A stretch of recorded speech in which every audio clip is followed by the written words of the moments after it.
అందరికీ నమస్కారం. First of all ఇందాక మీరు మాట్లాడాలి మేడం గారు అని చెప్పి తర్వాత 5 చేత మాట్లాడించారు మేడం నా చేత. అందుకని నన్నైనా పిలుస్తున్నారు, నన్ను కాదని ఇంకొకసారి కన్ఫర్మ్ చేసుకున్నా. Thank you so much.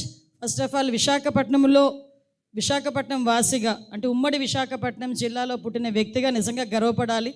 ఈరోజు ఒక ఎన్డీఏ కూటమి గవర్నమెంట్లో విశాఖపట్నం బ్రాండ్ని ఇనుముడింపజేసే విధంగా ఈరోజు టూరిజం డిపార్ట్మెంట్, అదేవిధంగా ఎన్డీఏ కూటమి సభ్యులు అందరూ కలిపి ఈరోజు అడ్మినిస్ట్రేషన్, అదేవిధంగా బ్యూరోక్రాట్స్ అందరూ కలిపి విశాఖపట్నంలో ఉత్సవాలు చేయడానికి ఈరోజు నిర్ణయం తీసుకోవడమే కాకుండా ఇంతమంది ఒకే వేదిక మీదకి రావటం అనేది ఇందాక మా విష్ణుకుమార్ రాజు గారు చెప్పినట్టు నిజంగా ఒక పండగ వాతావరణంలో ఇలాంటి కార్యక్రమాన్ని చేయటం అనేది ఒక అదృష్టం కింద భావించాలి.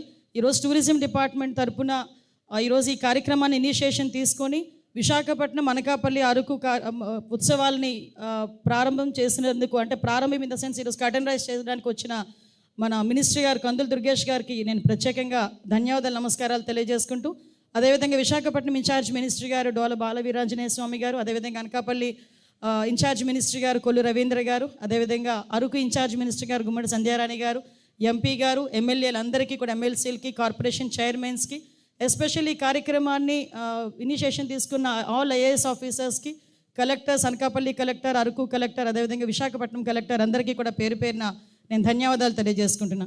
గౌరవ ముఖ్యమంత్రి గారి స్లోగన్ ఒకటే ఎప్పుడూ కూడా, healthy, wealthy and happy Andhra Pradesh.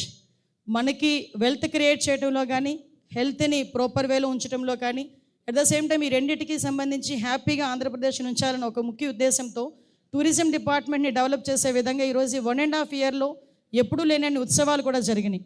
మన ఉమ్మడి విశాఖపట్నానికి ఉన్న బ్యూటీనెస్ కూడా ఏంటంటే, ఒకవైపు బీచ్ స్ట్రెచ్ ఒకవైపు ఉంటుంది, ఒక పక్క కొండలు ఉంటాయి. ఇప్పుడంటే 3 జిల్లాల కింద విడిపోయింది, కానీ ఇంతకుముందు కంబైన్డ్ విశాఖపట్నం జిల్లాలో ఒకవైపు అరకు, ఎటువైపు వెళ్ళాలన్నా అంటే ఈవెన్ వాతావరణ పరిస్థితులు కూడా చాలా డిఫరెంట్గా ఉండే ఏకైక జిల్లా ఏదైనా ఉందంటే అది ఉమ్మడి విశాఖపట్నం జిల్లా. అంటే అరకులో వాతావరణ పరిస్థితులు ఒకలా ఉంటాయి, ఇక్కడ వైజాగ్లో ఒకలా ఉంటాయి, కొంచెం అనకాపల్లి దగ్గరికి వెళ్ళేసరికి ఒకలా ఉంటుంది. ఓవరాల్గా అన్నీ కలుపుకొని ఈరోజు ఒకే వేదిక మీద ఈ ఉత్సవాలు జరపడం అనేది నిజంగా ఒక శుభపరిణామం కింద భావించాలి. ఇందాక మా విష్ణుకుమార్ రాజు గారు అరకు గురించి మాట్లాడారు, at the same time Visakhapatnam నుంచి మాట్లాడారు. అనకాపల్లి గురించి మాత్రం తేలిగ్గా మాట్లాడారు, బెల్లం గురించి మాత్రమే మాట్లాడారు. అక్కడ ఏటుకొప్పాక బొమ్మలు ఉన్నాయండి. ఆ బొమ్మలు మొన్న January 26 రిపబ్లిక్ డే పెరేడ్లో 3rd ప్రైజ్ తీసుకున్నాం. సో అలాంటి ఏటుకొప్పాక బొమ్మలు తయారు చేసే ప్రాంతం కూడా మా అనకాపల్లి జిల్లాలో ఉంది. అనకాపల్లి, ఉత్తరాంధ్ర, ఇలవేల్పు, నూకాలమ్మ తల్లి మా అనకాపల్లి జిల్లాలో ఉంది. ఉపమాక వెంకటేశ్వర స్వామి మా అనకాపల్లి జిల్లాలో ఉన్నారు. ముత్యాలంపాలెం బీచ్, రేవుపోలవరం బీచ్ మా అనకాపల్లి జిల్లాలో ఉన్నాయి. మీరు అనుకుంటున్న ఉప్పాడ, జామ్దాని చీరలు మా పాయకరావుపేటలో నేస్తున్నారు. సో నేను ఎందుకు చెప్తున్నానంటే అనకాపల్లి వైభోగం ఇంత ఉంది అని చెప్పడానికి మీకు చెప్తున్నా. బొజ్జనకొండ మా అనకాపల్లిలో ఉంది. సో ఇలాంటివన్నీ చాలా ఉన్నాయి. ఇది వేదికగా అనకాపల్లిని ఇంకా ప్రొజెక్ట్ చేసుకోవాలని అనకాపల్లి జిల్లా వాసిగా, అనకాపల్లి జిల్లా మంత్రిగా కూడా నేను ఆ బాధ్యత కూడా నేను, మా కొల్లు రవీంద్ర గారు అందరం కలిపి తీసుకుంటాం. అనకాపల్లి మా ఎమ్మెల్యేలు అందరం కలిపి తీసుకుంటాం. మీకు ఒక్కటే మీ అందరికీ కూడా చెప్తున్నా, ఈరోజు మా పత్రికా విలేకరుల సోదరులకి ప్రత్యేకంగా విజ్ఞప్తి, వైజాగ్లో ఏ కార్యక్రమం చేసినా కూడా సక్సెస్ఫుల్గానే పూర్తి చేస్తాం. ఆ రోజు యోగాంధ్ర అంటే ఉదయాన్నే 5 గంటలకు ఎవరు వస్తారండి యోగాకి అన్నారు.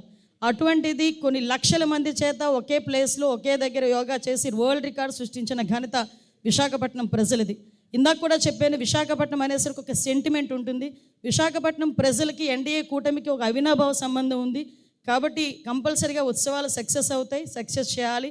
ఈ 9 రోజులే కాకుండా ఈ 9 రోజులు జరిగిన ఉత్సవాలన్నీ కూడా నెక్స్ట్ ఇయర్ ఉత్సవాలు వచ్చినంత వరకు కూడా చెప్పుకునే విధంగా చేయాలని ఈవెంట్ మేనేజర్స్ని కూడా ప్రత్యేకంగా వాళ్ళందరికీ కూడా విజ్ఞప్తి చేస్తూ, ఎక్కడా కూడా ఎటువంటి భద్రతాపరమైన ఇబ్బందులు కలగకుండా చూసుకోవాల్సిన బాధ్యత కూడా పౌరుల మీద ఉంది. కాబట్టి పోలీసు వారికి కూడా సహకరించమని మరొకసారి మీ అందరికీ కూడా తెలియజేసుకుంటూ, ఉత్సవాలకి స్వాగతం పలకడానికి సిద్ధంగా ఉండాలని మిమ్మల్ని అందరినీ కోరుకుంటూ సెలవు తీసుకుంటున్నా. జై హింద్.